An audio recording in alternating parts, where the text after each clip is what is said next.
માતાજી, જય સોમનાથ।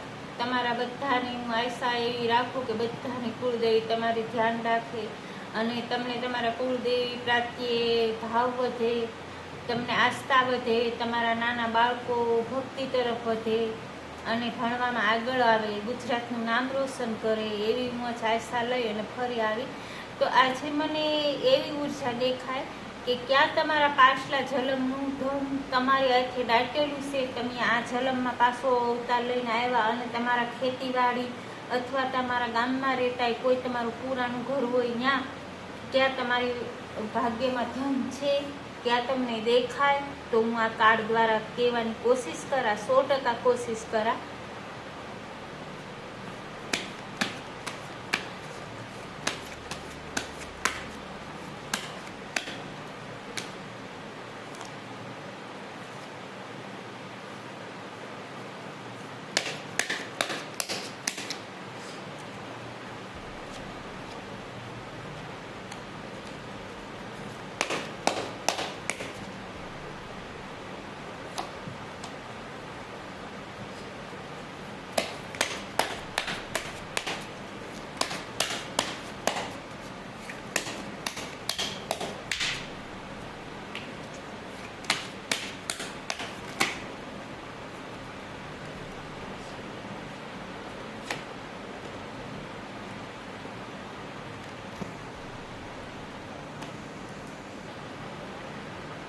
તો હા મિત્રો, હું તમને બતાવવાની કોશિશ કરું કે ધન તો છે, પણ બધાને ખબર જ હોય કે ધન હોય ત્યાં નેગેટિવ ઉર્જા હોય, બરોબર।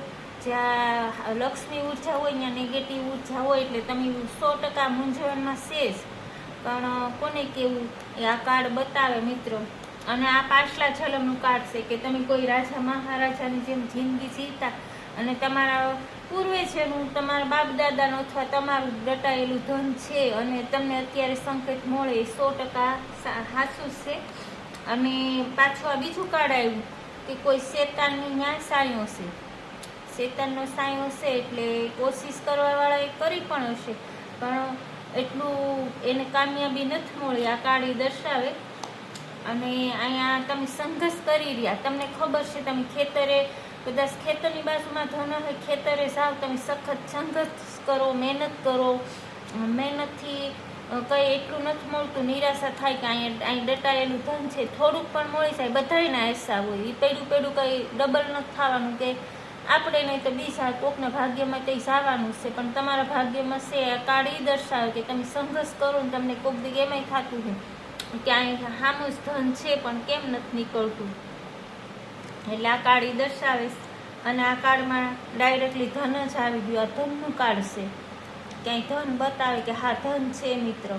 અને મને 100% વિશ્વાસ છે, મને 100% ઉર્જા આવે કે ધન છે ને છે ધનના પૈયા દર્શાવે મિત્રો।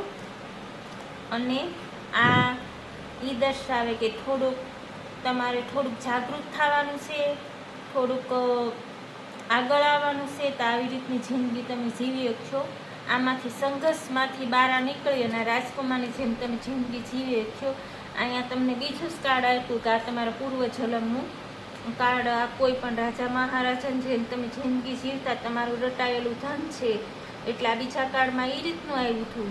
હવે આ બે કાર્ડ એ દર્શાવે કે તમારો સંઘર્ષ છે અત્યારે, તો તમારા મનમાં ક્યાંય ને ક્યાંય એ થતું હોય કે એટલી મહેનત કરી, એટલાની આશા છે, એટલી માં ભગવતીને આરે રહીએ, અમારે ખોટું કરવું નથી, છતાંય અમારા સામે જ એટલું ધન છે તો કેમ નથી મળતું।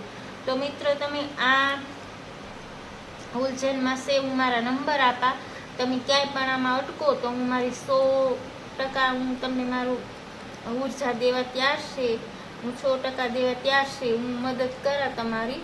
અને કોઈ પણ મૂંઝવણ હોય તો નંબર આપું, મને ફોન કરજો। જય માતાજી, મા ભગવતી તમને બધાને નિરોગી રાખે એવી મારી આશા છે।